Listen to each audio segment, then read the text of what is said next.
Salut à tous, c'est Rhapsode et bienvenue dans cette nouvelle vidéo. La semaine dernière, je vous ai parlé de l'histoire, la petite histoire, le petit début d'histoire de Zeus, mais je ne me suis pas attardé plus longtemps parce que je me suis dit qu'il fallait faire une autre vidéo là-dessus. Et donc, pour continuer cette histoire, finalement, il faut parler d'un autre personnage de la mythologie grecque qui est autre que Prométhée. Je pense que tout le monde connaît Prométhée, c'est le type qui se fait bouffer le foie sur un rocher par un aigle et son foie va repousser toutes les nuits, un truc du genre. Donc c'est le fils du titan Japet et de Clymène, qui sont des titans. Alors oui, ceux qui regardent cette vidéo, je pense que vous avez remarqué que j'ai dit 2 fois titan, mais vous savez quoi, je vous emmerde. Et lorsque la titanomachie va être déclarée, Prométhée va se mettre du côté de Zeus parce qu'il pressent. En fait, Prométhée est un être qui va pressentir l'avenir, au contraire de son frère qui s'appelle Épiméthée et qui ne comprend rien, qui est en fait débile comme un être humain. Lui il va rien faire, voilà. La titanomachie terminée, Zeus va s'ennuyer à mort parce qu'en fait il a plus rien, il y a plus rien, c'est le désert. Et pour arrêter de s'emmerder, il va demander à son fils Héphaïstos de concevoir quelque chose de nouveau, quelque chose de vivant. Et il va concevoir les êtres vivants, donc tout ce qui est poissons, animaux, toutes ces conneries, et l'homme aussi, l'homme.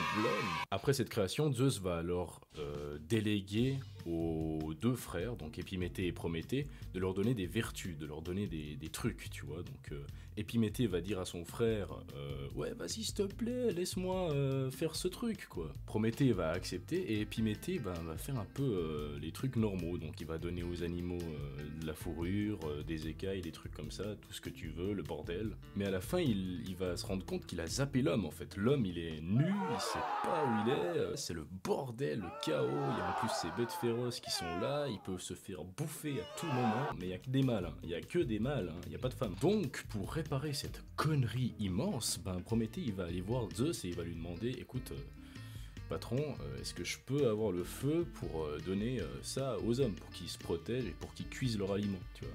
Et Zeus va dire, y a pas de problème, vas-y, prends-le. Prométhée descend du mont Olympe et va donner le feu aux hommes, qui va donner place à l'âge d'or, en fait. Et pendant cet âge d'or, les hommes, ils sont peinards. Ils ont pas besoin de se faire chier pour se nourrir, tout est là, c'est un peu comme une sorte de jardin d'Éden. Tout est à disposition, ils sont juste pas immortels.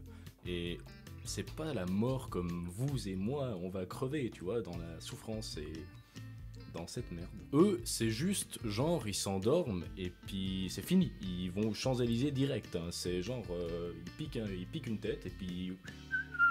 Et cette situation va casser les couilles à Zeus parce que les frontières entre Dieu et homme ne sont pas clairement définies. Il va donc organiser un banquet où, d'une part, il y aura les hommes, et d'une autre, il y aura les dieux. Donc Zeus va demander à Prométhée d'abattre un bœuf pour ce banquet. Il va le séparer en 2 parts, la meilleure pour les dieux et la moins bonne, voire même la dégueulasse pour les hommes. Mais Prométhée n'est pas d'accord et donc va se jouer de Zeus. Il va alors déguiser tous les os de l'animal par de la graisse fort appétissante et va la donner aux dieux, et va donner aux hommes toute la viande déguisée par les intestins et tous ces trucs dégueux.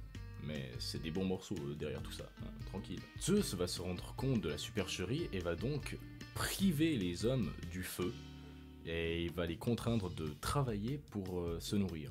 Ça pose problème forcément à Prométhée qui leur a donné le feu, tu vois, et donc il va aller chercher ce feu et le rendre aux hommes. Zeus va pas aimer et va se dire, mais comment est-ce que je peux lui casser les couilles finalement à ce gars. Il va donc se retourner vers son fils Héphaïstos et lui demander de créer non pas un homme ou autre chose, il va lui demander de créer une femme, la première femme, tu vois, la vraie. Elle se nommera Pandore et on va lui donner tous les attributs des dieux. C'est d'ailleurs ça que ça veut dire le nom Pandore. Pandore, ça veut dire cadeau des dieux ou un truc du genre, un truc avec Dieu. Et tous les dieux vont lui donner en fait la boîte de Pandore. Cette boîte finalement qui contient tous les maux. Donc les maux, c'est tous les malheurs, toutes les conneries, la sauvagerie qu'on connaît. Ils vont lui donner ça, quoi. Après cette création, Zeus va demander à Hermès, le dieu messager, de donner Pandore à Épiméthée, pas à Prométhée, mais Épiméthée, son frère qui pige rien, vous vous souvenez. Donc lui, il l'accepte et la prend à bras ouverts. direct. Et la première nuit de leurs noces, justement, tiraillée par le désir de savoir ce qu'il y a dans cette putain de boîte, Pandore va l'ouvrir et va répandre tous les mots du monde. Mais placé tout au fond de la boîte, par Hermès lui-même, il y avait un mot qui n'en était pas forcément un à mes yeux, c'est l'espoir. L'espoir donc que vont avoir les hommes même dans les moments les plus difficiles, même dans les moments les plus improbables, quoi. Là où tu te dis, il n'y a plus aucune chance. Zeus s'est donc vengé de Prométhée en répandant tous ces mots sur cette terre indirectement, et va l'enchaîner à un rocher, comme je l'ai expliqué au début, où il va se faire bouffer le foie, etc. Blablabla. Donc ça, c'était pour le début de l'histoire. Maintenant, passons à un sujet qui est intéressant aussi. Nous voilà dans la partie des amours de Zeus. Au tout début, Zeus s'est intéressé par Métis, la déesse de la ruse et de la prudence, comme je l'ai dit dans la vidéo de la semaine passée. Cependant, un oracle va lui dire qu'après avoir donné une fille à Zeus, Métis va lui donner un fils qui va le détrôner. Comme vous le pensez bien, il va pas kiffer du tout, mais du tout. Il va donc mettre au défi Métis de se métamorphoser mieux que lui. Donc elle se métamorphose en plusieurs choses, tranquille, normal. Il lui dit bravo, c'est très bien, mais est-ce que tu peux te transformer plus petit que ça? Métis, conne qu'elle est, se prend au jeu et se transforme en goutte d'eau. Donc Zeus, il l'avale. Et voilà. Les joies de la culture grecque. Après quelques temps, Zeus va avoir mal au crâne, une migraine de malade, et son fils Héphaïstos, pris de panique, va lui mettre un coup de masse sur la gueule.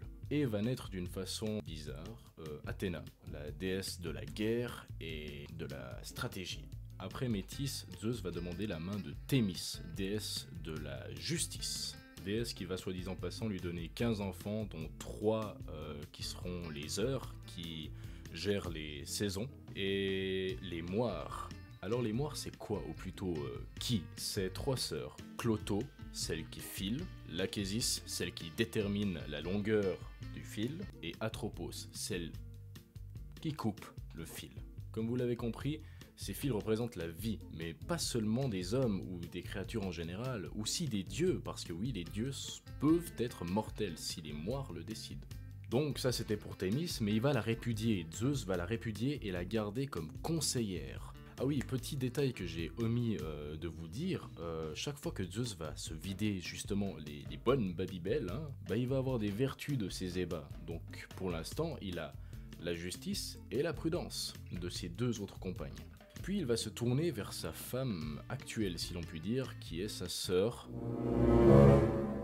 Héra, déesse de mes couilles. Déesse de mes couilles, je ne me rappelle plus de quoi elle est déesse, mais bon.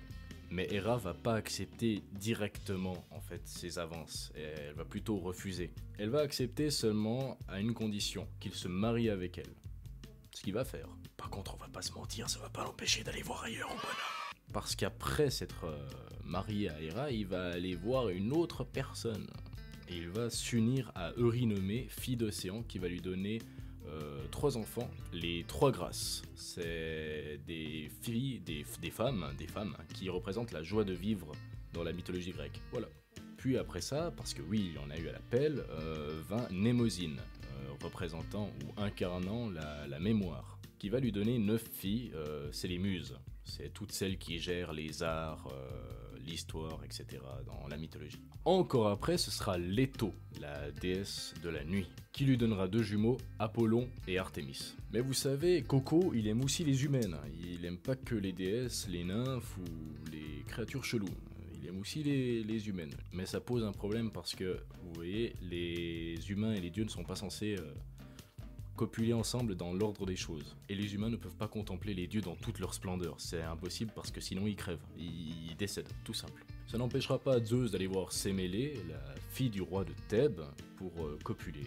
Donc notre pote sait qu'il peut pas se montrer dans sa forme divine, donc il va se transformer en prince charmant. C'est la seule forme qu'il a décidé de prendre cette fois-ci. Donc ils font leurs ébats, il n'y a pas de problème, mais d'un autre côté, il y a Héra qui se dit mon pote, on s'est marié, tu me prends pour un con. Elle va alors prendre la forme de la nourrice de Sémélé et va lui dire ah ma petite fille, est-ce que tu tu crois bien que c'est Zeus ce gars? Parce que, est-ce que tu lui as demandé? Est-ce que tu lui as demandé de se mettre dans sa forme normale? Tu vois, parce que c'est peut-être pas lui, hein? Donc Sémélé, elle est là, putain, mais c'est vrai, tu dis la vérité, la prochaine fois que je le vois, je lui demande. Et c'est ce qu'elle fait, elle demande à Zeus, vas-y, montre-toi comme t'es là, parce que sinon, on fait plus. Zeus se met dans toute sa splendeur et se met à cramer le palais entier. Alors Sémélé, on va pas se mentir, elle décède. Par contre, l'enfant qui est à l'intérieur, qui est entre autres Dionysos, survit. Après, il y a eu une meuf qui s'appelait Europe, qui était fille d'un roi d'Asie. Et pour l'approcher, Zeus s'est transformé en taureau. Et il a réussi à la pécho. Pas en taureau, hein. Il a repris une forme humaine après. Hein. Bon bref, il l'a chopé et pour remercier l'animal qui lui a servi à choper cette meuf, il l'a hissé dans les étoiles. Le taureau, constellation du taureau. Pour finir, je vais parler de Callisto, c'est une nymphe qui est au service d'Artémis. Il faut savoir un truc avec Artémis, c'est qu'elle a fait vœu, entre guillemets, de chasteté. Et donc les nymphes qui la servent ont fait aussi vœu de chasteté. Donc Zeus se pose un problème, mais comment est-ce que je vais approcher cette nymphe si je peux même pas venir comme ça? Donc il va prendre la forme d'Artémis. Donc Callisto et Artémis, mais qui est en fait Zeus, font des trucs, normal. Mais au bout de 9 mois, tu te doutes bien qu'elle a un truc qui s'est passé là. Donc elle est enceinte, elle fait tout pour cacher qu'elle est enceinte à Artémis, hein, elle met des vêtements de plus en plus amples, comme ça, là, tranquille. Mais un jour elle va aller à une rivière et Artémis va se rendre compte qu'elle a un gosse, quoi. Foudrage, Artémis va poursuivre Callisto, tu vois, donc Callisto elle fuit comme ça là, et Zeus il voit la scène et il la transforme en ours. Pourquoi? Donc Callisto se planque dans une grotte et Artémis la retrouve, elle lui décoche une flèche, bim, elle est KO. Et donc lorsqu'elle va mourir, Callisto va être hissée dans les étoiles, un peu comme beaucoup de choses d'ailleurs dans cette mythologie. Et elle va prendre la forme de la grande ours, ouais. Ours, grand ours, ours. Un ours, un animal. Alors merci à tous d'avoir regardé cette vidéo. J'espère, au pire je m'en fous, mais j'espère qu'elle vous a plu. Comme vous l'avez compris, je fais une vidéo par semaine. Je pense que c'est largement suffisant pour l'instant. Je vois pas l'intérêt d'en faire plus. Donc à tutti frutti.